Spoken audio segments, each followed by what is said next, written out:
Listo.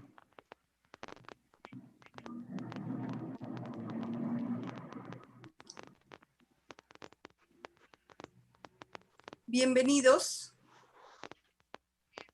Bienvenidos a la sesión 117 del seminario Repensar las Matemáticas.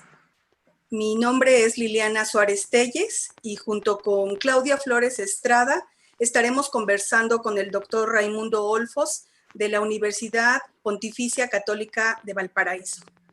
Pero antes de comenzar la sesión, a nombre del seminario Repensar las Matemáticas y de la red de los seminarios Repensar, queremos dedicar esta sesión a la doctora Patricia Camarena Gallardo, una talentosa investigadora y profesora del Instituto Politécnico Nacional que ha dejado huella en la academia. Hizo profundos estudios acerca de la enseñanza de las matemáticas en la ingeniería, introdujo la importancia de la investigación educativa en el Instituto Politécnico Nacional y yo diría que en México, y ha apoyado proyectos académicos y de investigación centrándose en la figura central del profesor, su formación, quiénes son, y con mucha generosidad ha participado en los seminarios Repensar como investigadora, como dialogante y como coordinadora, además de ser una amiga de la red. Así que le dedicamos esta sesión a la doctora Patricia Camarena Gallardo. En esta sesión 117 del seminario vamos a tratar el tema que tiene que ver con la resolución de problemas, el enfoque STEM a partir del estudio de clases. Y para ello contamos con la presencia, ya decía yo, del doctor Raimundo Olfos, un principal representante del estudio de clases en Latinoamérica y en el mundo. Pero antes de comenzar con esta charla, quiero invitarlos a que veamos una pequeña semblanza de su trayectoria académica.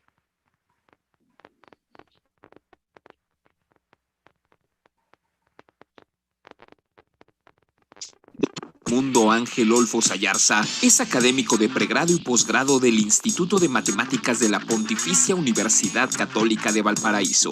Es catedrático con casi 40 años de trayectoria profesional, presidente de la Sociedad Chilena de Educación Matemática y miembro del Centro de Investigación Avanzada en Educación en Chile. Es egresado de la Universidad Católica de Valparaíso en Chile, en donde se graduó como profesor de matemáticas. Obtuvo el título académico de Magíster en Educación Matemática por la Universidad de Santiago de Chile y el doctorado en Educación por la University of Wales en Reino Unido.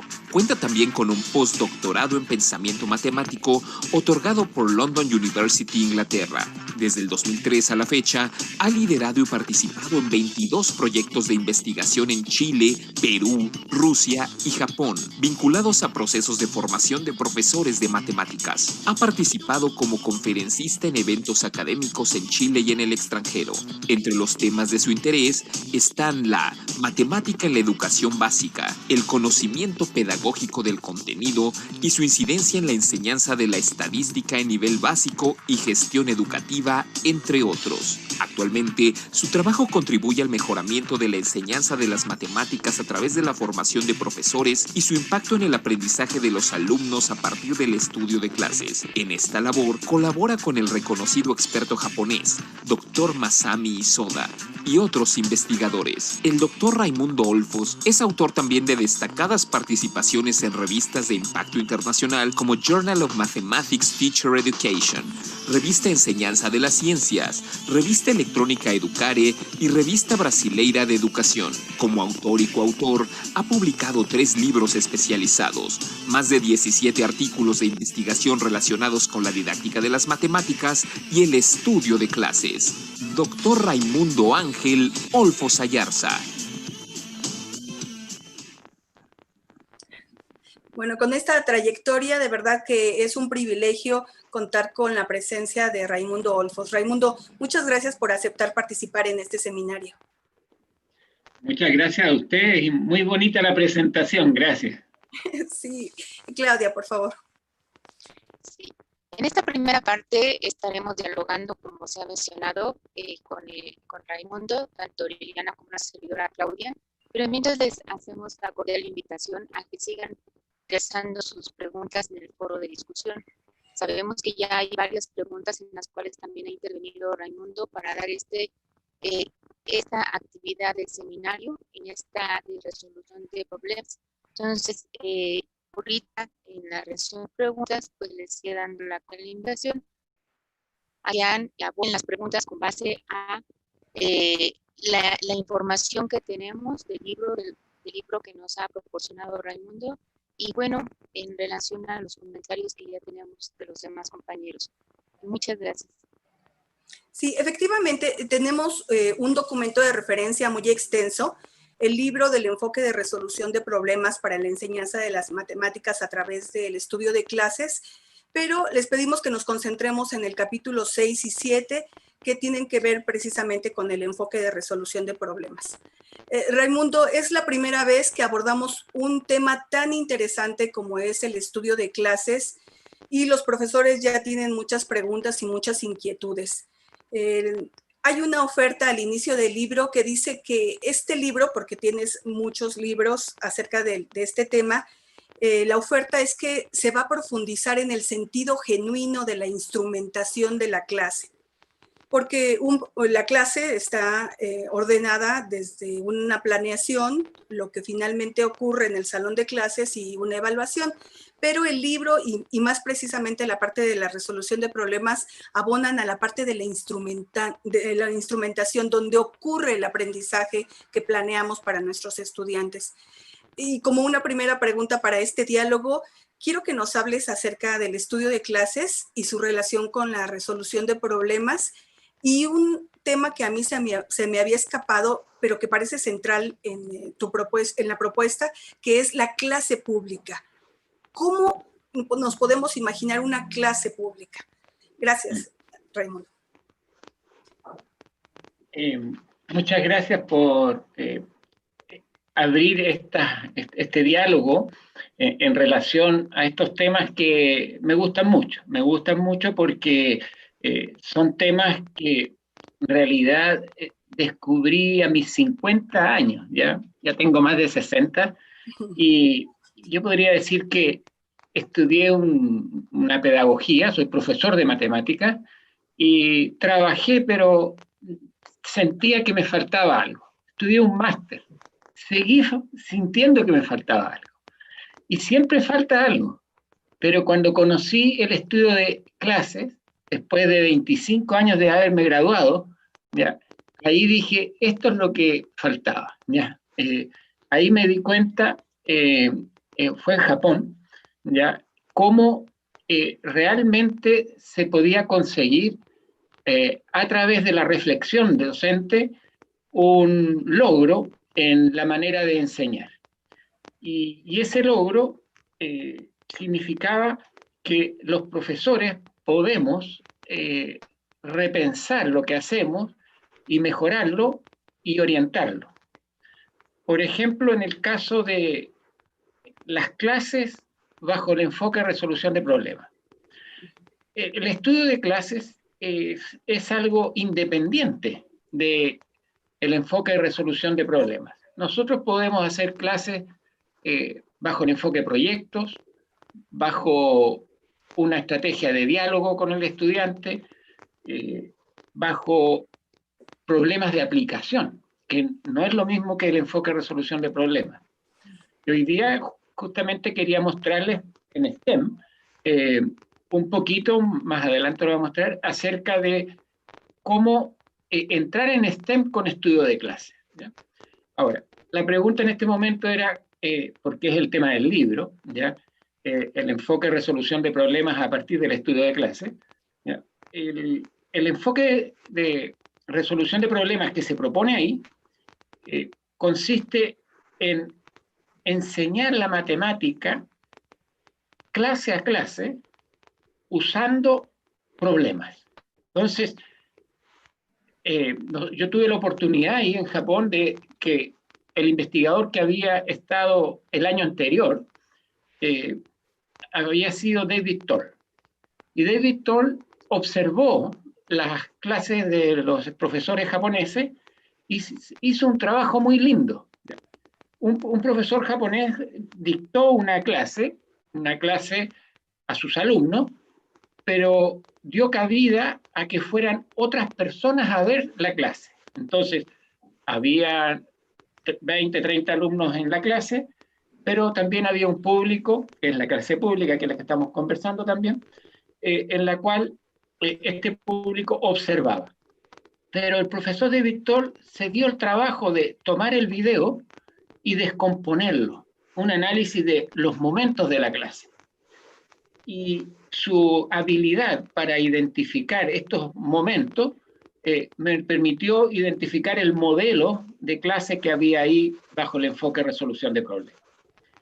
Y esta era una clase de un grupo de 13 clases, de una secuencia de clases. Y esta clase, que la habían planificado un grupo de profesores a partir del estudio de clase, era la siguiente de aquella en que se había enseñado a multiplicar un número de 2 dígitos por una potencia de 10. Por ejemplo, multiplicar 48 por 20, 36 por 40. Y la clase de ese momento era multiplicar, era de 2 dígitos por un dígito, era 3 por 23, era 3 por 20, esa era la clase anterior. Y esta era 3 por 23. Entonces, ¿cómo multiplicar una expresión de 2 dígitos por una expresión de un dígito, un número de 2 dígitos por uno de un dígito, si no había sido enseñado por el profesor? Entonces, algo que es muy simple para nosotros, para los niños era un problema. Entonces, uno esperaba que el problema tuviera un gran contexto, y el contexto era muy simple, era una representación, una configuración puntual, 3 filas de 23 puntos.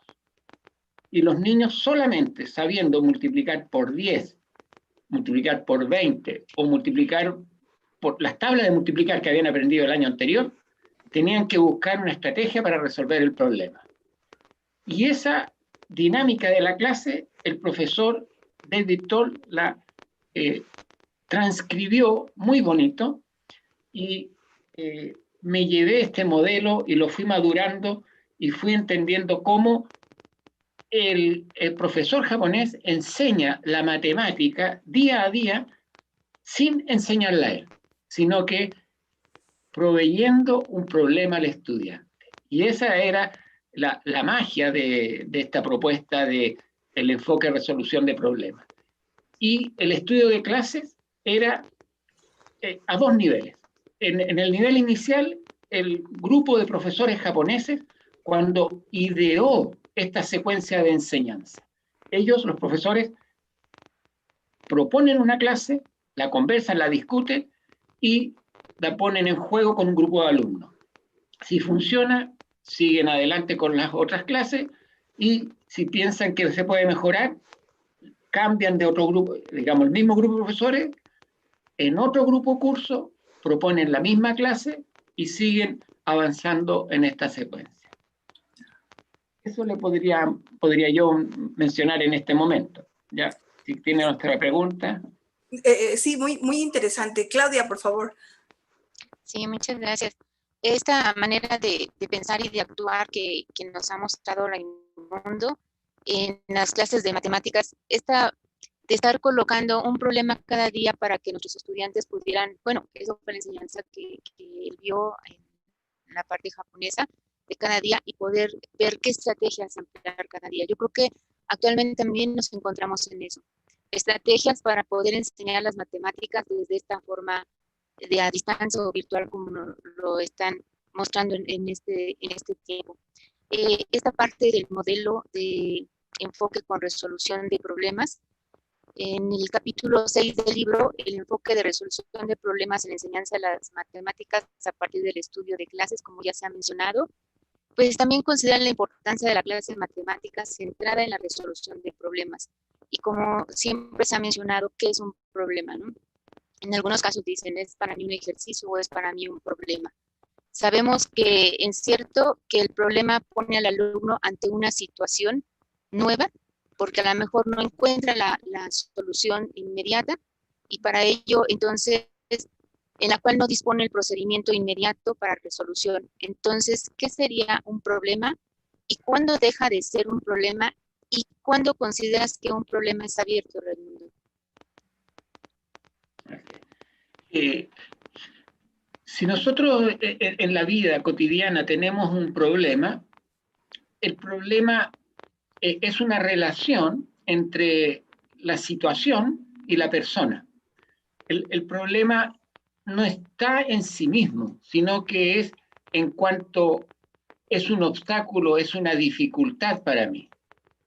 Luego, cuando yo tengo un enunciado, leo el enunciado y dice, si tengo 2 manzanas y me regalan 3, ¿cuántas tengo? Eso para mí no es un problema. Para un chico de primero básico, eso sí puede ser un problema, porque le es difícil llegar a la respuesta, porque tiene que contar sin equivocarse en el orden de los números, porque tiene que saber en qué momento detenerse, porque tiene 2 y tiene que agregar 3 y usa sus dedos para lograr llegar a la respuesta. Entonces, él está problematizado. Entonces, la medida que hay una necesidad de recurrir a las estrategias mentales para resolver la situación, en esa medida que usamos el intelecto y reflexionamos para resolver la situación, estamos frente a un problema. Si nosotros disponemos de las herramientas cognitivas y las sabemos usar para atender la situación, esa situación es simplemente una actividad de ejercitación. Entonces, el enunciado en sí mismo no es el problema, sino que el problema lo constituye la relación entre el sujeto y el texto que lee. Ahora, a cierto nivel, en cierto nivel, el texto escolar propone en una página problemas. Entonces, si propone en esa página problemas, los contenidos que tratan esa situación no debieran ser contenidos que ya fueron aprendidos por el niño. Porque si son un cúmulo de actividades en la cual el estudiante pone en juego lo que ya aprendió, estos, entre comillas, problemas de aplicación son prácticamente ejercicios. Ahora, si el niño se está enfrentando, como muchas veces nos pasó en la universidad, cuando los profesores nos daban una guía de 10 problemas o 10 tareas y estábamos 3, 4 días con nuestros compañeros tratando de resolverlo. Eso eran problemas. Pero cuando en la escuela se le da un problema a un niño y el niño está haciendo 4 o 5 veces lo mismo, eso no son problemas, son ejercitaciones. Entonces, ¿cómo lograr que esas actividades que se le proponen en el texto escolar sean verdaderamente problemas y no sean simples ejercicios? Bueno, eso se puede lograr en la medida en que el profesor articula la tarea del libro con los contenidos que se va tratando en clase. Entonces, es el profesor el que tiene la responsabilidad y el que tiene la capacidad, la habilidad para ir balanceando la actividad de manera de que signifique para el estudiante un desafío, que signifique poner en juego un pequeño saber nuevo. Y en la medida en que va colocando el estudiante nuevos saberes en juego, entonces sí está demandado cognitivamente y por ende está enfrentando problemas. Raimundo, sí, muchas gracias, Raimundo. Si la definición de problema es en relación con la persona que se enfrenta con él, ¿cómo articulamos esto con la diversidad de estilos de aprendizajes que tienen nuestros estudiantes? Y retomaría la pregunta de Claudia, ¿es importante trabajar problemas abiertos con estudiantes que pueden responder de diferentes formas y desde diferentes puntos de vista? Claro, aquí, por ejemplo, en los programas chilenos se le ha dado mucha importancia a las representaciones, ¿ya? A lo que se ha denominado COPICI, que viene bastante trabajado en Singapur, que se refiere a preocuparse de las representaciones concretas, pictóricas y simbólicas, COPICI, concretas, pictóricas y simbólicas. Entonces, las representaciones concretas de, por ejemplo, un número, podrían ser bloques, ¿ya? Podrían ser lápices, las cantidades, ¿ya? Las representaciones pictóricas serían los diagramas que muestran los textos escolares, ya sea un dibujo con varias pelotitas, ¿ya? Y las representaciones simbólicas podrían ser los símbolos arábigos, ¿ya? Y otros símbolos que representan los números. Entonces, el estudiante, en la medida en que es capaz de movilizar las distintas representaciones, puede llegar a una respuesta a una situación de manera distinta. Entonces, en la medida en que la tarea, el problema que se propone el estudiante da la posibilidad de atenderlo desde distintas representaciones, atenderlo desde con distintos tiempos, ¿ya? Entonces, es un problema que se adapta a la diversidad. Luego, el profesor, cuando presenta el problema, en primer lugar, debe procurar que la comprensión de cuál es la incógnita, qué se busca, esté clara, que la comprensión de la tarea sea alcanzada por todos o la gran mayoría de los estudiantes. Es por ello que el profesor, si utiliza los 10 primeros minutos de la clase para trabajar los saberes que ha trabajado en clases anteriores y que le van a servir al estudiante para enfrentar el problema, entonces ese profesor está allanando, está aportando a que la diversidad, los alumnos con distintos ritmos, puedan enfrentarse a la tarea. Entonces, si uno llega a la clase y presenta el problema y no da este trabajo inicial de apresto, va a producir una situación bastante estresante para los niños que tienen menos habilidad. Entonces, lo primero es dar un tiempo para ir recuperando los conocimientos previos que se van a poner en juego, los conocimientos ya adquiridos.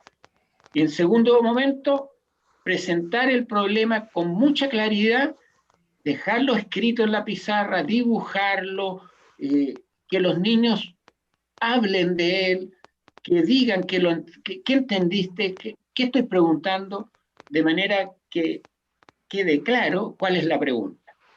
Y una vez que se tiene clara la pregunta, entonces el profesor da tiempo para que los niños trabajen en esa interrogante, en ese desafío. ¿Cuánto tiempo? 5 minutos, 10 minutos, para que algunos avancen más, otros avancen menos. ¿Cuál es la tarea del profesor en ese momento? Acompañar, ver en qué están los chicos, identificar quiénes van avanzando y de qué manera están avanzando. Ver si un niño está quedando atrás, entonces no hacerle el problema, pero preguntarle qué está entendiendo, qué dificultad tiene, qué entiende de lo que lee. Y en esa conversación permitir que el chico pueda avanzar un poco.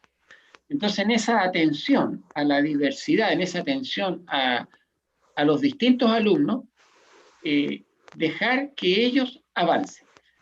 Y también dar la posibilidad de que los alumnos conversen entre sí. Algunos alumnos les va a costar más, y es así, y son más lentos. Entonces, que tenga la posibilidad de compartir con su compañero que a lo mejor tiene una idea y de repente él mismo le da otra idea, y dejar que no haya una tensión muy grande, porque es un momento de la clase en que los alumnos saben que hay incertidumbre, entonces se pueden sentir presionados, y eso afectivamente es peligroso. Peligroso porque se puede cohibir, se puede resentir el niño y sentirse amenazado. Entonces tiene que haber un clima de, de, de sinceridad, un clima de que estamos frente a una situación incierta y que el no llegar a la meta no es problema. Y si llego a la mitad del camino, tampoco es problema. Entonces, generar un ambiente de trabajo. Y esa es la manera de atender en esta primera instancia la diversidad, que es lo más difícil para nosotros los profesores durante la clase. Y ahí no se acaba la clase, sino que ahí en esos 5 o 10 minutos el profesor ya se da cuenta quiénes son las personas, los estudiantes que llegaron a una solución y a qué tipo de solución, cuáles fueron los errores que emergieron, tiene una visión más o menos acerca de qué es lo que ha sucedido. Y en ese momento, entonces, el profesor, por ejemplo, deja que 2, 3 estudiantes muestren su trabajo en la pizarra, en un diagrama, desde su puesto, ya, para que sus compañeros escuchen o visualicen lo que él hizo. Ese momento de compartir no es aleatorio. El profesor elige a un niño que tiene una propuesta de solución, usualmente con mayor representación gráfica, ¿ya? Y con menos representación simbólica, de tal manera de que es una solución, un camino de solución más visual, un camino quizá un poquito lento, pero que tiene el atributo de ser claro. En cambio, después deja que otro niño proponga su solución un poco más abstracta, y como los niños ya han escuchado a quien lo hizo de una manera más explícita, entonces la nueva solución, que es más abstracta, que a lo mejor se recurre a un lenguaje simbólico, tenga más probabilidad de ser comprendida por los pares. De esa manera, la solución es alcanzada desde varios ángulos, desde distintas perspectivas, y cada vez con un mayor grado de abstracción. De tal modo de que después de 2 o 3 veces que se alcanza la solución, los alumnos van valorando y van identificando las distintas maneras de resolver el problema y van configurando una comprensión más profunda de la noción matemática que se está trabajando en ese momento. Ahí no se ha acabado la clase, pero es un momento de la clase en que es el del compartir. Después hay un momento de cierre de la clase, pero no es el cierre de que yo le digo al niño que aprendiste solamente, sino que es un cierre de justamente sintetizar los elementos que se trabajaron durante el día o durante la hora. Raimundo, con tus palabras vimos un video de una instrumentación con el enfoque de resolución de problemas. Gracias por esta pintura que nos pusiste. Claudia. Sí, gracias. En efecto, en el antes, durante y el después, y como mencionas que no se termina la clase, eso es cierto. Este juego que se maneja entre el conocimiento previo y el conocimiento nuevo hacia cada problema que se enfrentarían los estudiantes, pero también a esta parte importante de dúo entre la clase de matemáticas, que son el conocimiento que tendrían los estudiantes, y la labor que tendría que hacer el docente. para que día con día esta parte se pueda conjugar en cuestión de que se resuelva el problema y no solamente mediante una representación, puesto que tienen la oportunidad de más de una de las representaciones para poder llevar a cabo. Y esta parte de acompañamiento, como mencionas, del profesor, en efecto, el hecho de que los estudiantes participen, estudien y realicen, pueden interactuar entre ellos mismos para poder avanzar en lo que en ese momento sería un problema. En efecto, todo es interesante en el sentido que nuestra resolución de problemas en la clase de matemáticas, este enfoque que mencionas de resolución de problemas en matemáticas se ajusta a las demandas sociales del currículo. En el libro, como bien lo mencionas y se ha mencionado en el transcurso de la videoconferencia, también se tiene un doble objetivo de las matemáticas escolares, tanto el formativo como el informativo. ¿Podrías comentar sobre el aprendizaje desde una perspectiva multidimensional y cuáles son los desafíos que consideras al preparar el plan de clases con el enfoque de resolución de problemas que de alguna manera ahorita nos has estado comentando al respecto? Gracias. Sí, ¿cuáles son las demandas sociales del currículum? ¿Qué nos demanda? El currículum demanda a los profesores. El profesor está exigido por el currículum. El profesor tiene que lograr, hay pruebas a los niños, pruebas nacionales, hay mediciones que le exigen al profesor que sus alumnos aprendan. Ahora, ¿cuáles son esas demandas? ¿Ya? Hay demandas en el sentido de que el currículum espera que los estudiantes desarrollen el pensamiento matemático. Hay demandas actitudinales. El currículum espera que el profesor logre que sus estudiantes tengan una actitud positiva hacia la matemática, que se sientan bien haciendo matemática, que no tengan miedo a la matemática. Existe una demanda en la dimensión afectiva. Existe una demanda en términos de que los estudiantes utilicen la matemática que emerge en el currículum. Es decir, los alumnos deben saber aplicar la matemática. Entonces, hay una variedad, una multiplicidad de exigencias al profesor. Entonces, ¿cómo logramos los profesores que los estudiantes logren esta diversidad de objetivos? Que se sientan bien aprendiendo matemática, que se sientan bien frente a un problema de matemática, que razonen, que desarrollen habilidades de argumentación y que a la vez que tengan herramientas para resolver distintos tipos de problemas, herramientas algebraicas, geométricas, de la estadística, la probabilidad. Entonces, esta modalidad de hacer la clase por parte del profesor bajo el enfoque de resolución de problemas tiene esta virtud, la virtud de estar contribuyendo simultáneamente a estos distintos aspectos. Esa es una ventaja del estudio del enfoque de resolución de problemas. Voy a hacer un comentario. La sociedad va demandando cosas distintas, ¿ya? La sociedad le exige al sistema educativo, al profesor de matemáticas, que los niños logren ciertos objetivos que plantea el currículo.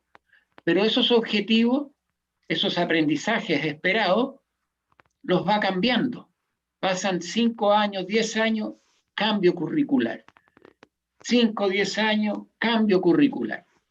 Y los profesores ya estudiaron, ya fueron a la universidad, ya han desarrollado técnicas y les cambian el currículo. Entonces uno dice, bueno, si yo no fui formado para este nuevo currículum, Bueno, obligados los profesores a retomar sus estudios, educación permanente. ¿Y por qué el cambio curricular? Porque la sociedad cambia, porque el mundo en que vivimos hoy no es el mundo de hace 30 años atrás. Lo que estamos haciendo hoy día, esta conversación, era imposible hace 10, 15 años atrás. Entonces, el profesor tiene niños, tiene estudiantes que están en otro mundo. Luego las demandas son distintas. ¿Y cuáles son demandas que han quedado atrás y demandas que están emergiendo? Por ejemplo, el manejo de mucha información. Es decir, antiguamente no teníamos esta invasión que tenemos hoy de información. Luego, desde la matemática tenemos que ver cómo enfrentarnos a esta información. Por ejemplo, a través de los gráficos, a través de las tablas, a través de los sistemas de representación.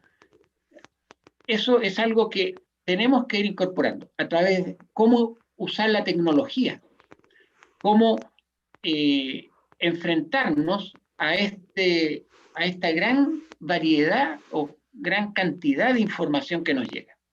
Bueno, ese es un ejemplo de demanda. Otro cambio, por ejemplo, las operaciones en los años 80, estoy hablando 40 años atrás, ¿ya? No teníamos calculadoras, ¿ya? No teníamos fotocopia. En los años 90, en el 2000, la fotocopia era el boom. Ahora la fotocopia ya no es tanto, porque todo está siendo digitalizado en PDF. Luego, ¿para qué gastar un dinero en fotocopia y tener papeles acumulados si los podemos tener en el teléfono, en el celular, ¿no? O los podemos tener en el computador? Entonces, es más transportable, es menos peso, es menos gasto, es menos consumo de árboles, ¿ya? Es gastar menos celulosa.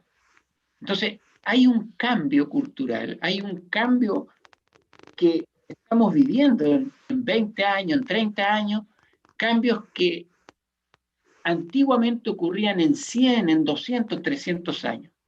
Entonces, uno como profesor hace 100 años podía subsistir con su educación. El profesor de hoy, lamentablemente, no. Está obligado a cambiar, porque la sociedad le propone nuevas demandas. Y en ese sentido, tenemos que buscar maneras de cambiar la enseñanza para atender las nuevas demandas. ¿Y qué tenemos como por ejemplo? Hace 150 años en Japón descubrieron esta estrategia de estudio de clase. Ellos se dieron cuenta que para hacer mejor las clases era bueno trabajar en grupo, ponerlas a prueba, mirarlas, reflexionar frente a ellas y ir iterando para ir mejorando. Luego, cuando tenían buenas iteraciones, compartirlas, dejando que los colegas vayan a ver su clase, o bien haciendo la clase en un teatro para que muchos colegas, por ejemplo, yo fui a clases en Japón con más de 1000 personas de auditorio, ¿ya? Y una clase adelante con un profesor con una pizarra y 20 niños, o 30 niños. Entonces, clases públicas, ¿ya? Para que estas clases innovadoras fueran siendo socializadas. En uno de estas pruebas internacionales de Teams, de PISA Teams, ¿ya? Una de estas pruebas de Teams Video, hace unos años atrás, más de una década, se dieron cuenta los investigadores que los profesores japoneses eran los únicos, en términos de comparativos con otros países, que tenían formas de trabajar homogéneas. Es decir, el estilo de hacer la clase era, en todos, era el mismo.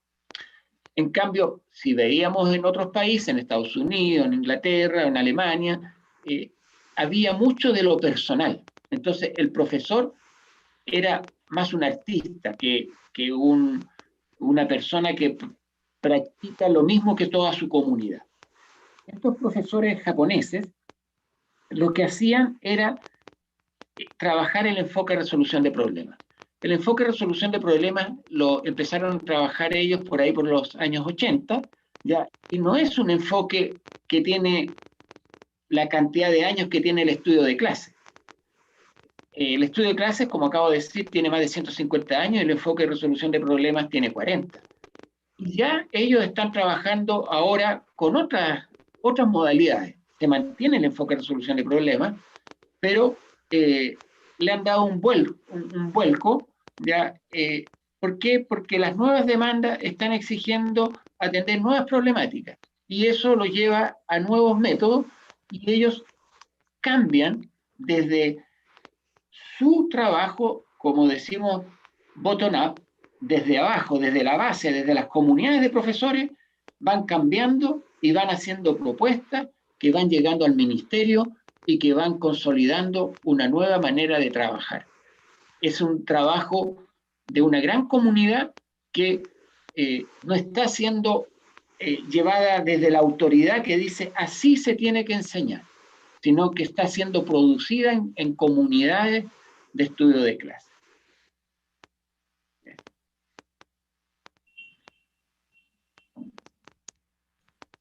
Muchas gracias, Raimundo. Toda esta parte que nos has mencionado y trabajado en relación a desde cuándo se ha estado llevando a cabo el estudio de clases y desde cuándo se ha estado llevando a cabo el enfoque por resolución de problemas, y aún así todo es parte vigente en poder seguir trabajando. Liliana. Está sin micrófono. Llegamos a la mitad de la sesión y a lo mejor es momento de pasar a las preguntas que están en el foro. Si nos permites, podemos hacerte una última pregunta. Claudia, le haces la última pregunta. Y porque hay muchas inquietudes de los profesores que te están siguiendo. Tenemos a profesores del Instituto Politécnico Nacional en México, pero de otras instituciones, como el Colegio de Bachilleres en San Luis Potosí, en el norte del país, y en Zacatecas, en la Universidad Autónoma de Zacatecas. También nos siguen colegas de Colombia y colegas de tu país, Raimundo, también nos siguen personas de Chile. Entonces, para dar espacio a las preguntas que tú ya conoces, que están en el foro, vamos a hacerte una última pregunta de las que habíamos planeado originalmente Claudia y yo, y pasamos a esta segunda parte. Claudia, ¿le haces la última pregunta? Sí, sí, en esta parte de trabajar el enfoque de resolución de problemas, pues expones facetas tanto creativa y argumentativa del pensamiento matemático, donde hay enfoques orientados a la integración de la ciencia, la tecnología, la ingeniería y las matemáticas. Dentro de ello, ¿cuál es tu experiencia de pasar de la resolución de problemas a un enfoque STEM y cómo se modifica la idea original del estudio de clases, Raimundo? Okay. Como decía, el estudio de clase es una instancia de desarrollo profesional docente, es una instancia de reflexión acerca del currículum, acerca de la clase, acerca de las secuencias de clase, es una instancia de cómo mejorar lo que hacemos. Cómo mejorar lo que hacemos en términos de cómo mejorar los aprendizajes, desarrollar las competencias en los estudiantes. Entonces, hay distintas dimensiones. Una dimensión de mejores resultados de aprendizajes en los estudiantes. Una dimensión de mejor docencia de parte del profesor. Una dimensión de una organización curricular más adecuada a las necesidades sociales. Entonces, son distintas dimensiones que se van a articular. Luego, el estudio de clases responde a las exigencias de la escuela, a las exigencias del profesor, de la necesidad de mejoramiento del profesor, más local, más de grupo curso, o bien más global, de grupo escuela, o bien más amplio a nivel nacional, cuando se está pensando en una necesidad de renovar el currículo. En ese sentido, emerge STEM. STEM no emerge como un objetivo que lo busca el profesor, emerge como una demanda. Hay una demanda de que cambiemos la enseñanza desde la memorización a el trabajo de un alumno que piensa más por sí mismo, que se enfrenta a situaciones problemáticas y aparece este enfoque de resolución de problemas. Pero hace 10 años aparece la necesidad de atender STEM. Atender STEM significa integrar las asignaturas, juntar matemática con ciencia, con tecnología, con arte también, ya, la conveniencia y la necesidad de ir integrando. Poco a poco el currículum se fue transformando en estancos, se fue transformando en asignaturas cada vez más especializadas. Los profesores de biología empezaron a entender la célula con mucha profundidad. Los profesores de física empezaron a entender la electricidad, el electromagnetismo, y el conocimiento científico creció y sigue creciendo. En ese contexto ya no damos más. No hay espacio curricular, no hay tiempo curricular para toda la matemática, toda la física, toda la biología que hemos desarrollado. Estamos sobrepasados. Luego hay que cambiar la mirada. Hay nuevos tipos de necesidades. Por ejemplo, la integración de la mujer. La mujer era un caso de que a los 12 años, ya, por lo menos en Chile, se veía que matemática no era para ella. Su área era pedagogía básica, salud, que son los puestos de trabajo más usuales para la mujer. Sin embargo, el mundo requiere de mayor mano de obra, mayor cantidad de seres humanos trabajando en áreas de tecnología. Necesitamos compartir estas áreas. Luego la mujer, para la sociedad, es una necesidad que la mujer sea parte de la sociedad en todas sus dimensiones, especialmente en el área científica.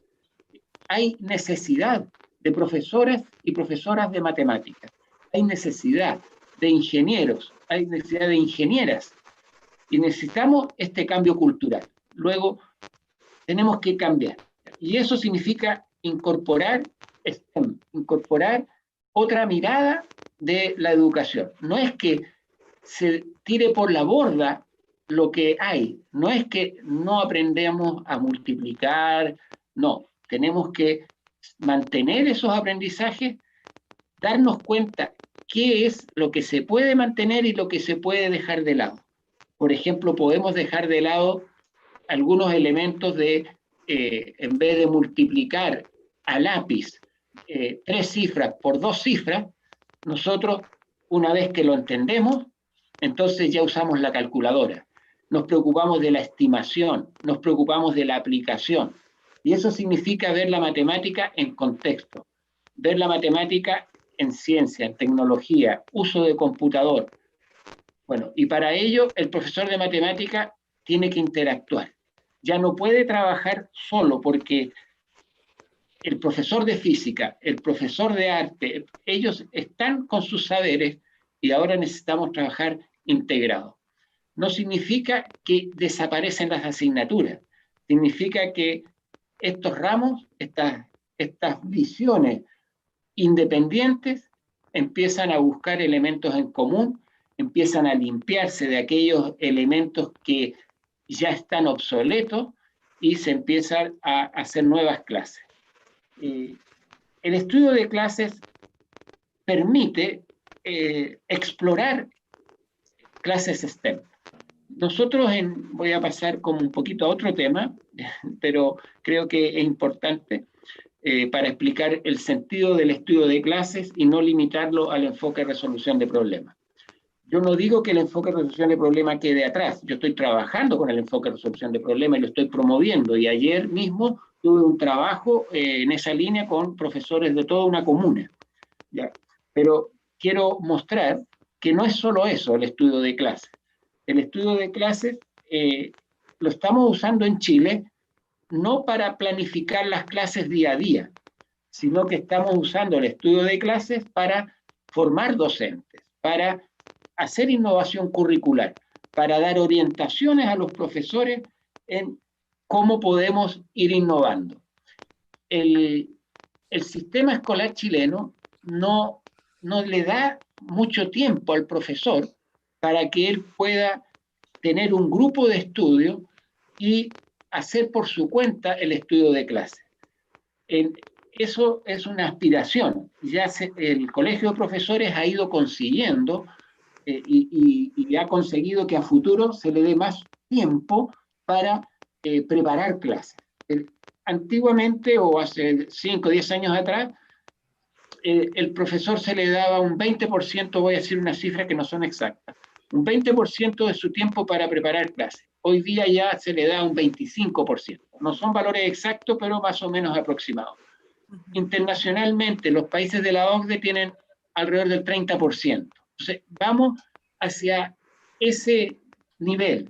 En la medida en que el profesor ya tenga mayor espacio, mayor independencia, y también haya desarrollado destrezas para estas tareas de hacer estudio de clase, entonces el país va a ir generando su propio currículum, va a ir, no vamos a partir de cero, vamos a ir haciendo modificaciones de acuerdo a nuestras necesidades locales.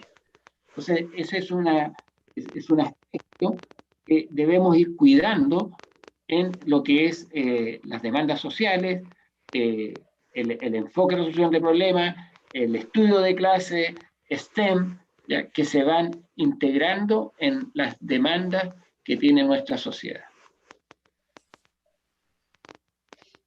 Sí, definitivamente tenemos que avanzar hacia esta integración, porque la clase de matemáticas no es la única de la escuela, ni la única que va a cumplir estos objetivos tan demandantes que hoy tenemos de la sociedad. Raimundo, voy a comenzar a leer algunas de las preguntas que están en el foro. Tú ya nos hiciste el favor de contestar algunas de ellas. Voy a agrupar las preguntas de la profesora Lilia, de la Escuela Superior de Turismo, de dos profesoras de bachillerato, la maestra Marilú y la maestra Socorro, y de Alexis Castro de Zacatecas. Ellos están muy interesados en saber qué ha ocurrido cuando se ha instrumentado el estudio de clases en otras universidades en Chile y en otros países. ¿Cómo reaccionan los profesores? ¿Cómo reaccionan los estudiantes? ¿Cuáles han sido las principales barreras? Bueno, ya nos has platicado algunas.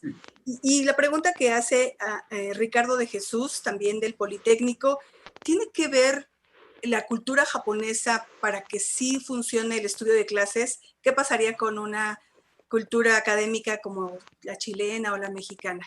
Son muchas preguntas, pero creo que todas se agrupan en el mismo sentido.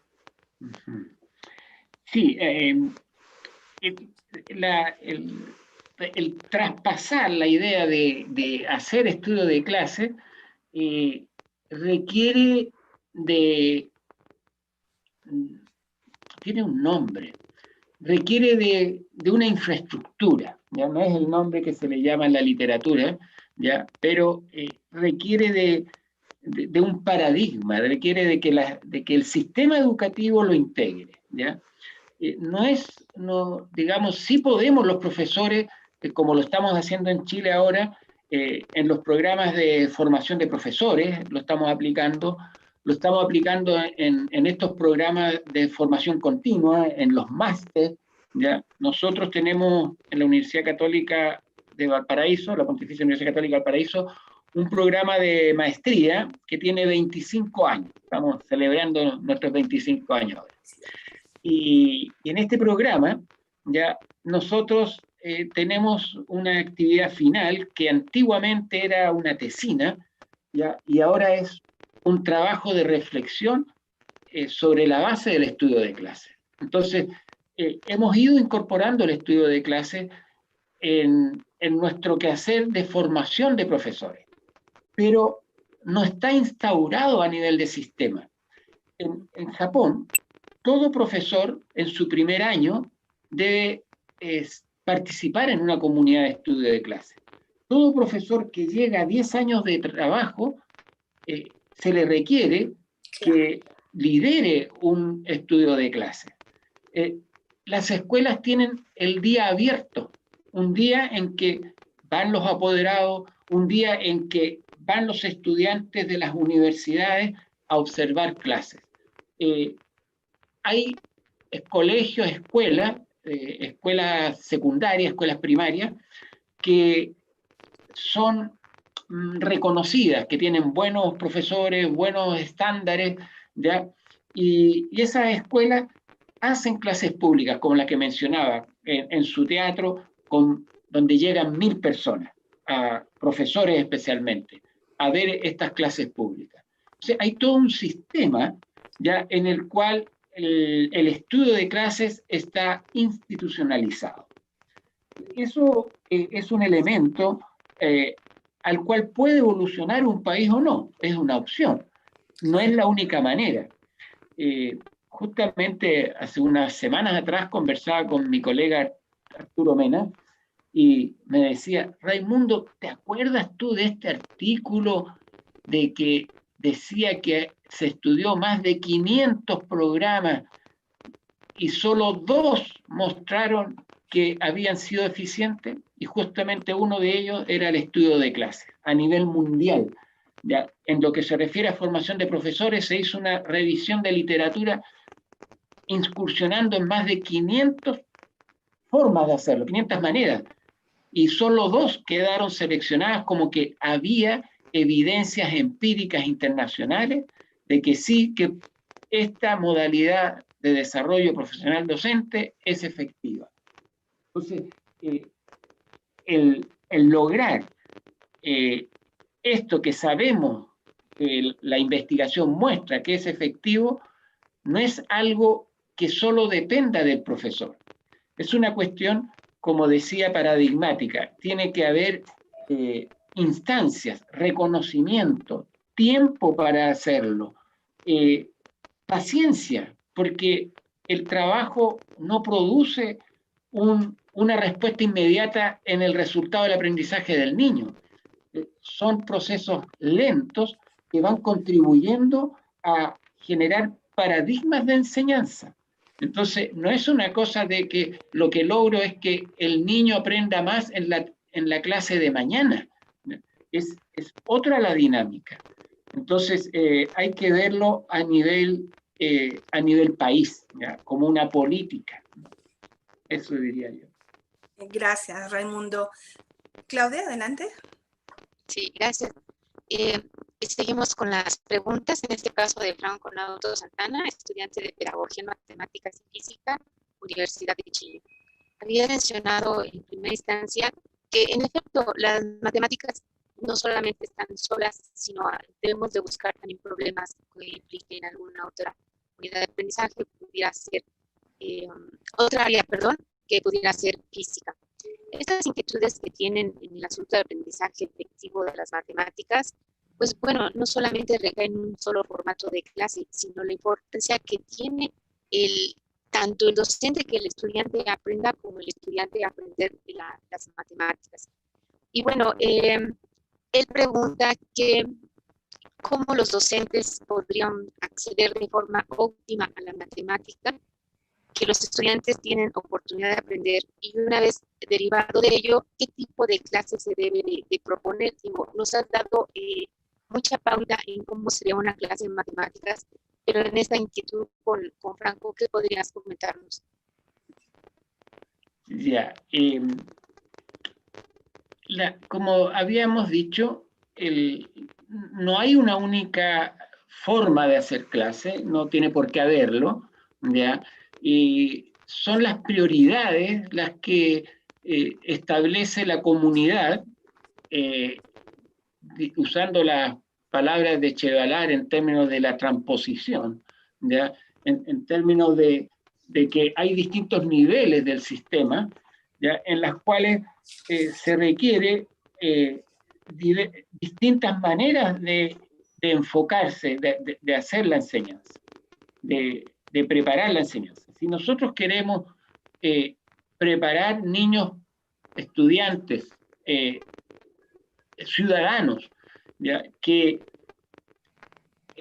tomen decisiones por sí mismos, ciudadanos que utilicen la matemática para resolver los problemas desde su perspectiva, desde su vida, ¿ya? Entonces tendremos que desarrollar la autonomía, tendremos que darles oportunidades para que ellos modelen, ¿ya? Entonces no bastará que los alumnos sean hábiles en resolver una gran lista de ejercicios rutinarios, ¿ya? ¿Por qué? Porque no es la necesidad del momento y no es la necesidad que se dé a futuro. Entonces, en virtud del país que queremos, de la sociedad que nos imaginamos, de las demandas que la sociedad nos pone al sistema educativo. No, tampoco somos libres, ¿ya? El sistema educativo es parte de un país, es parte de un país que tiene su grupo político, que tiene una visión, ¿ya? Una visión que muchas veces no es compartida, ¿ya? Que está en tensión, ya grupos de poder que de repente tienen intenciones que hay grupos que no comparten. Hoy día mismo aquí en Chile tenemos una gran problemática con el pueblo mapuche, ¿ya? Tenemos un paro de camiones, de los camioneros, ¿ya? Que es algo concreto que uno dice no tiene nada que ver con la educación, pero tiene mucho que ver, ¿ya? Tenemos un paro de los camioneros porque están defendiendo al grupo de camioneros que trabajan sacando los árboles, ¿ya? Para la industria, ¿ya? ¿Por qué? Porque el pueblo mapuche, no todos, algunos, ¿ya? Actúan con fuerza, ¿ya? Y queman camiones. Entonces, hay toda una discusión valórica, una discusión, bueno, hay leyes, ¿ya? Entonces, hay una sociedad que se define, ¿ya? Y hay grupos minoritarios que se defienden. Bueno, eso es la complejidad de un país. Y en esa complejidad hay un currículum nacional. Y en ese currículum nacional hay un deber del profesor, hay una tarea del sistema. Y allí estamos nosotros, los profesores, los formadores de profesores, tratando de imaginarnos cuál es el futuro que queremos, tratando de tener una visión común. Y en ese sentido, queremos desarrollar ciertos tipos de habilidades, como por ejemplo el razonamiento, la modelación, la argumentación, que son pilares en las bases curriculares que tenemos hoy día en el país. Y para ello, para desarrollar la argumentación, ¿qué necesitamos? Necesitamos clases argumentativas. ¿Qué significa una clase argumentativa? Una clase en la cual el estudiante, el niño, tenga la oportunidad de defender su idea. Si nosotros transformamos la clase de matemática en una clase solamente de actividad algorítmica, no hay desarrollo de la argumentación. Entonces, hay que ir manteniendo la coherencia entre el objetivo que uno quiere y la propuesta de enseñanza, articularla de manera de que funcione. ¿Y cómo lo hacemos nosotros? A través del estudio de clase. Es decir, nosotros reflexionamos sobre el tipo de clase que queremos y la tratamos de construir. ¿Y cómo la tratamos de construir? ¿Cómo lo hacemos? En el estudio de clase. Nos juntamos un grupo de profesores y pensamos en la clase. Vamos a hacer la clase de esta manera. La pensamos por momentos. Primer momento, segundo momento, tercero, cuarto. Pensamos, esto va a ser. Establecemos las frases clave, cuál va a ser la tarea que va a hacer el alumno, cuál va a ser el rol del profesor. Generamos un plan de clase. En el estudio de clase, la herramienta central es el plan de clase. Lo hacemos en una mesa y lo hacemos a distancia. El año pasado, por ejemplo, trabajamos con profesores, con una profesora, el grupo de estudio de clase de la Universidad Católica en Valparaíso y una profesora en Antofagasta, a más de 500 kilómetros. Nos juntábamos los días miércoles, establecíamos conversaciones durante una hora, discutíamos el plan de clase, los momentos de la clase, los roles del profesor, el rol del alumno, y llegado el momento, después de 2 meses, fuimos a Antofagasta, a 500 kilómetros, a ver la clase pública. Y ahí vimos que esto que habíamos trabajado durante 2 meses, los días miércoles, se hacía realidad. Resultaba la clase, era una clase de fracciones, tomábamos un tema de que había una región rectangular que estaba plantada, había una plantación de lechuga, ya teníamos toda un trabajo que la profesora había hecho justamente con el tema de generar cultivos verticales, ya con unas lechugas. Entonces teníamos el tema de interés de los niños, varios elementos que habíamos trabajado durante estos 2 meses para llevarlos a la práctica. Y antes de llegar nosotros, a propósito de llegar a la clase pública, la profesora hacía clase en 2 cursos. Entonces, 2 días antes de la clase pública lo implementó en el, no sé, cuarto básico A. Y fue a la clase pública con el cuarto básico B. Entonces, tuvimos la oportunidad de esto de hacer el esfuerzo, poner a prueba la clase, revisar lo que sucedió, conversar lo que sucedió y volvimos a aplicar la clase ahí y después ya en un público mayor. Entonces, mostramos el estilo de clase que queremos, el objetivo que queremos lograr ya públicamente. Vamos generando mejores profesores, profesores que tienen claridad cómo actuar, y vamos generando propuestas de enseñanza para ir apuntando con un currículum hacia los objetivos que queremos desarrollar. Eso quería decir. Creo que eso responde un poco a la inquietud del colega de Santiago de Chile. Sí. En este proceso hay un actor muy importante, que es el profesor o el conjunto de profesores que deciden hacer este estudio de clases de manera colegiada. El profesor Domingo, de la Universidad Nacional Autónoma de México, pregunta acerca de los conocimientos pedagógicos que debe tener el profesor. Tú decías que comenzaste siendo matemático y después te formaste como didacta de la matemática. En México, generalmente los profesores que enseñamos en bachillerato y en la universidad no fuimos formados para ser profesores, ni somos matemáticos, somos de una gran gama de profesiones como contadores, como ingenieros, como químicos. Entonces, el maestro Domingo por eso pregunta, ¿es necesario que el profesor tenga un conocimiento pedagógico? Y también la profesora Yadira Rivera, de la Escuela Nacional de Ciencias Biológicas, pregunta acerca de estas nuevas competencias que tiene que tener el profesor para desarrollar la motivación en los estudiantes. Déjame ponerte como antecedente que hace 15 días leímos un artículo sobre el conocimiento pedagógico, matemático del contenido. El doctor Walter Castro nos acompañó a discutir esta interesante propuesta del conocimiento pedagógico matemático del contenido. Pero te dejo que tú nos respondas, Raimundo, por favor. Sí, como decía, los distintos países han desarrollado distintas maneras de enfrentar la formación de profesores.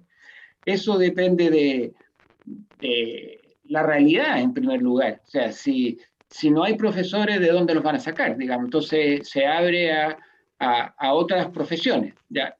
No es el único país, México, que lo hace así.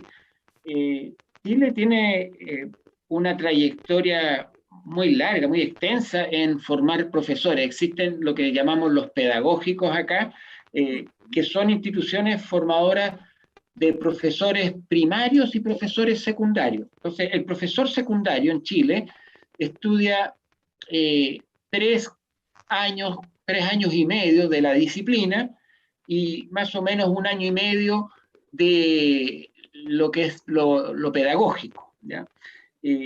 En esas dos vertientes se conjugan, ya en algunas universidades se parte en el primer año con asignaturas pedagógicas de orientación educacional, de diseño curricular, ¿ya? Y en otras universidades se parte en tercer año. Entonces, no hay homogeneidad al respecto.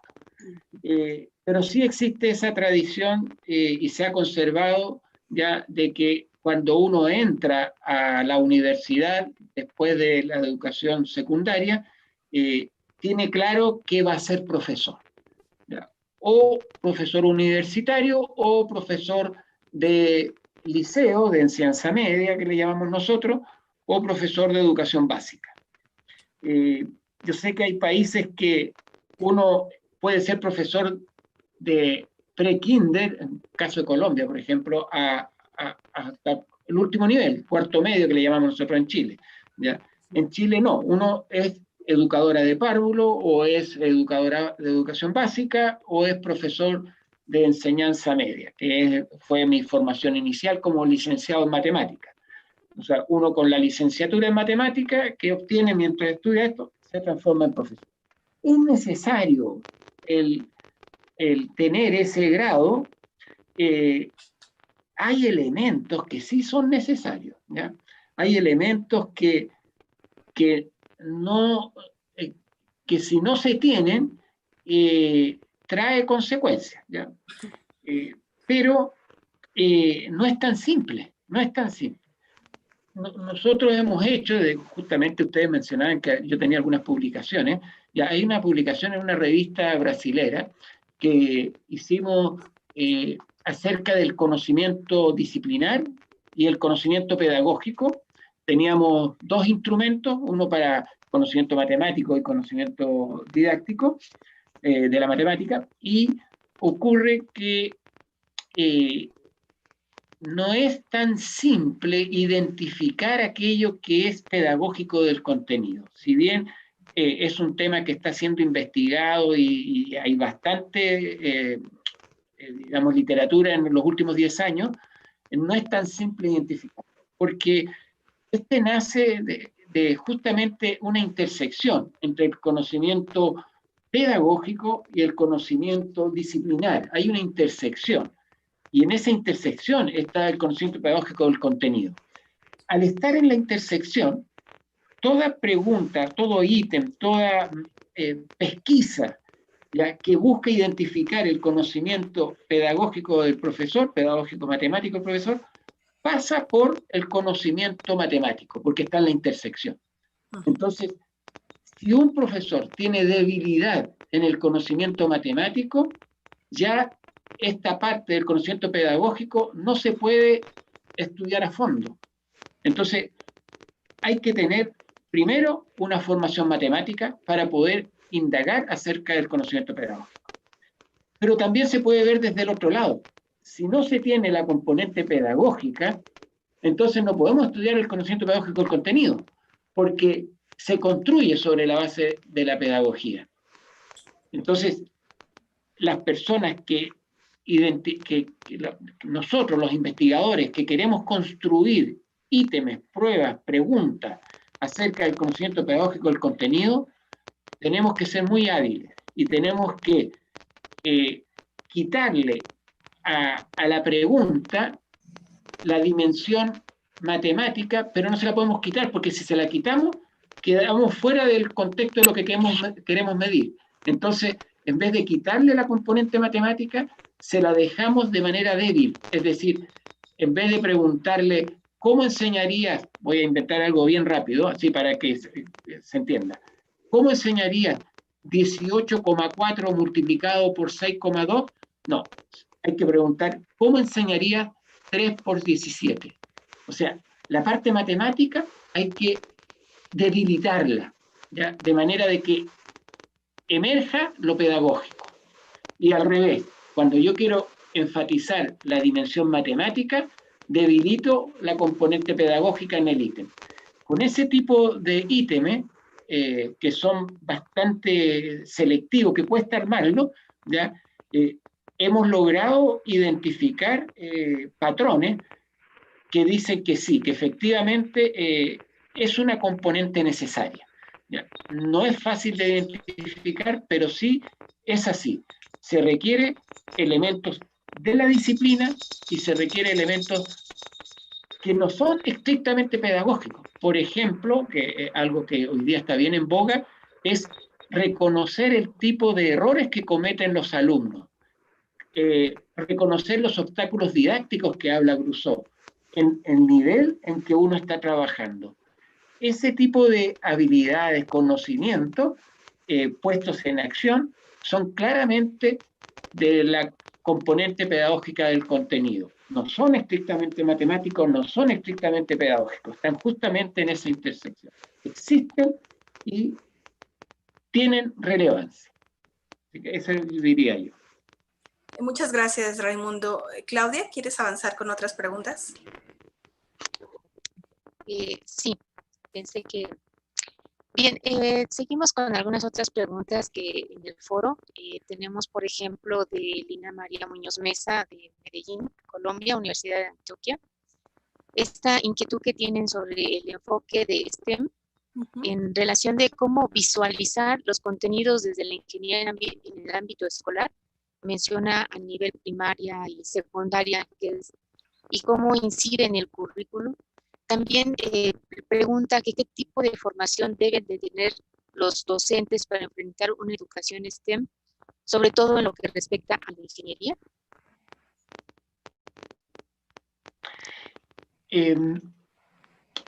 Justamente Chile ha venido en un cambio curricular en los últimos 15 años.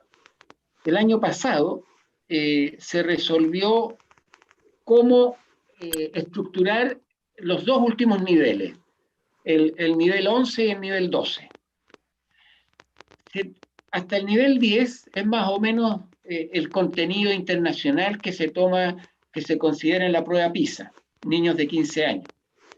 Pero, ¿qué pasa cuando los jóvenes tienen 16, 17 años? ¿Cómo enseñar ahí? En Chile existía lo que se llamaba la educación científico-humanista y la educación técnico-profesional.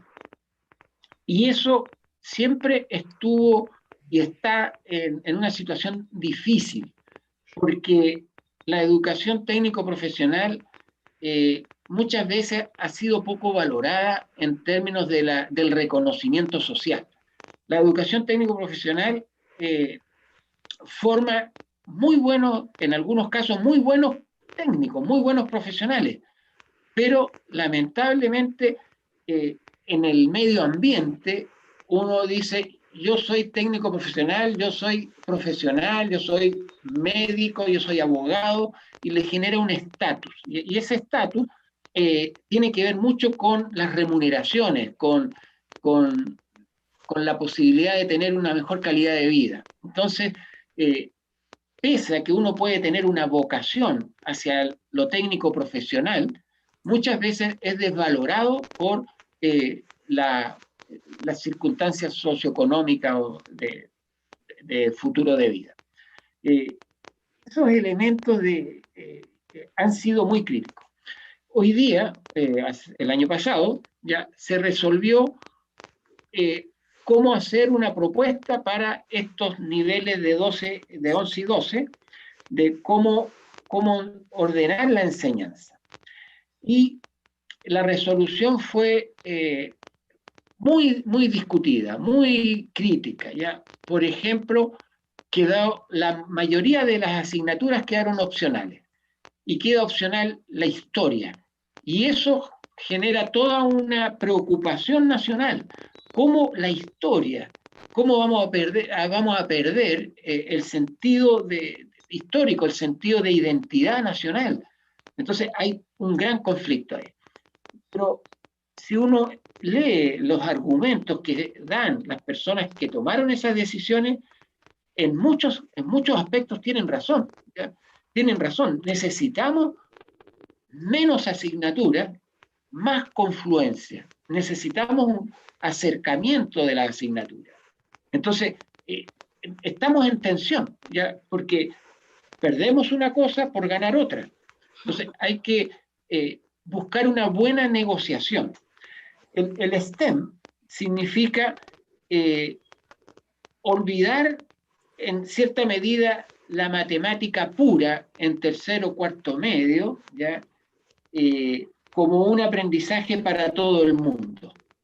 Es decir, si hay personas que van a requerir cierta especialización, como el cálculo, aprendizaje de series, las series, ¿ya? Procesos infinitos, eso no es para todo el mundo, porque no todo el mundo lo va a usar.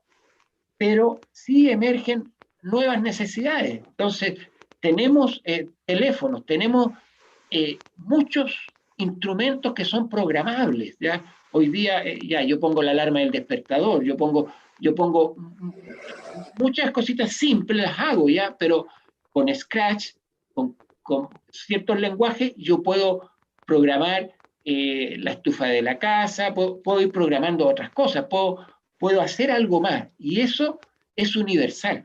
Entonces, el incorporar la comprensión de gráficos estadísticos, el incorporar las habilidades básicas de programación, son elementos de la sociedad actual y tienen que estar en un currículum nacional obligatorio para todos. ¿Y qué es lo que tiene que salir? Tiene que salir el álgebra de nivel superior, y eso es lo que se ha estado haciendo. Entonces, se ha estado incorporando cosas, se ha estado sacando cosas, y eso genera conflicto, ¿ya? Pero sí es una necesidad frente a este mundo que estamos construyendo.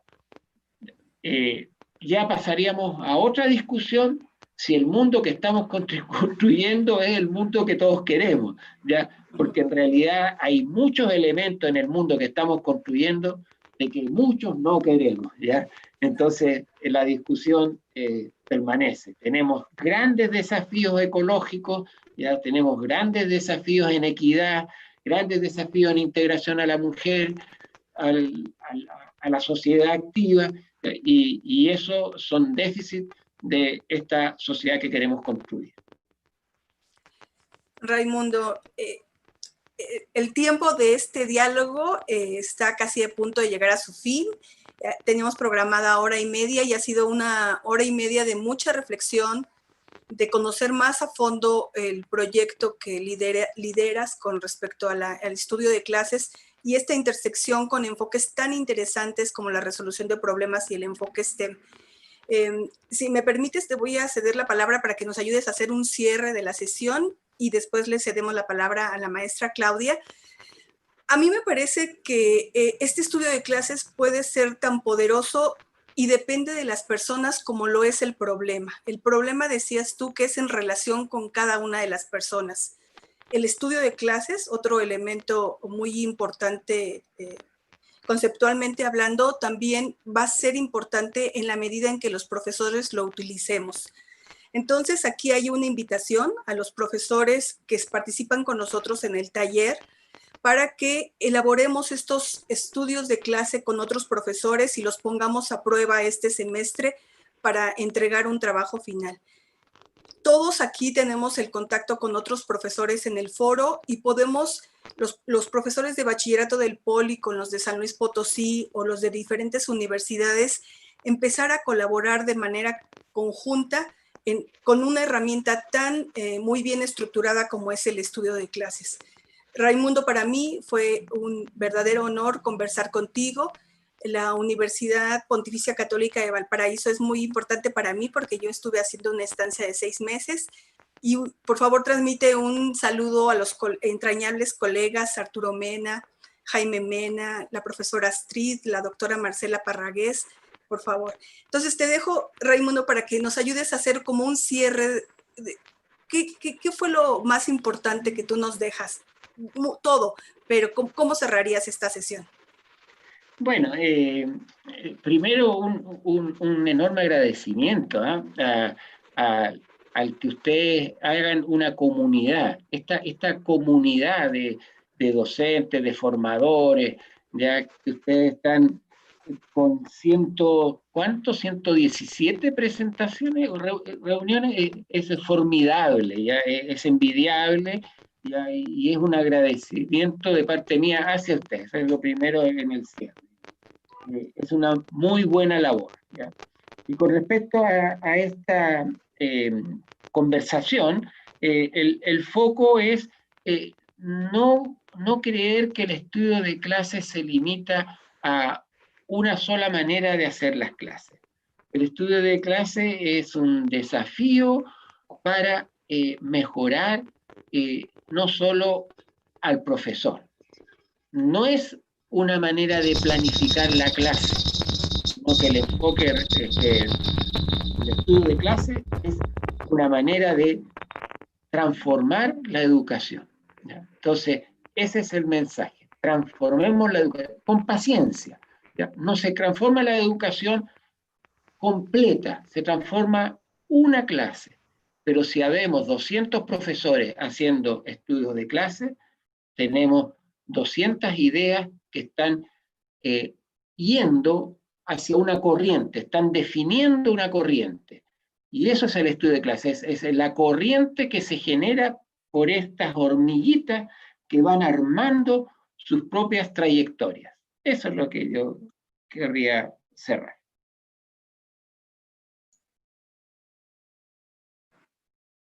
Tu micrófono, Claudia.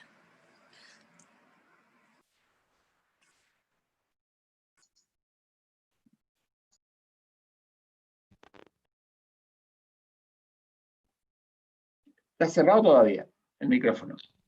Ahí sí. Sí, muchas gracias. El desafío, siempre la educación es un desafío. Y en estos tiempos extraordinarios, el desafío todavía lo tenemos más como docentes. En esta parte que nos ha mencionado y trabajado Raimundo en la clase, con el enfoque de resolución del problema y esta idea que han retomado tanto Liliana como Raimundo en no solamente quedarnos en nuestra unidad, en este caso académica, de un problema, sino que pudiéramos tener una interacción con lo mencionado para enriquecer esta parte de solución de problemas, cómo se lleva a cabo en cada uno de ellos, sabiendo que nuestros estudiantes son distintos, solamente de nivel, sino en la zona que vivimos y en los tiempos extraordinarios que también vivimos. De antemano, muchísimas gracias, Raimundo, gracias a quienes nos siguen y cesamos con sus participaciones en el foro de discusión. Y también la invitación a leer todo, de verdad es enriquecer aún más de todo lo que nos ha platicado Raimundo el día de hoy, enriquecernos con todo el foro de discusión, que sin lugar a dudas nos deja mucho más en cuestión de nosotros como docentes, qué vamos a realizar y qué debemos de hacer una vez que inicien nuestras clases. Les invitamos a la sesión 118, Campus Viviente, un acercamiento desde la perspectiva de modelos y modelación para el aprendizaje en ciencias, ingeniería, tecnología, matemáticas y arte. Muchísimas gracias a todos por estar en este seminario Repensar las Matemáticas.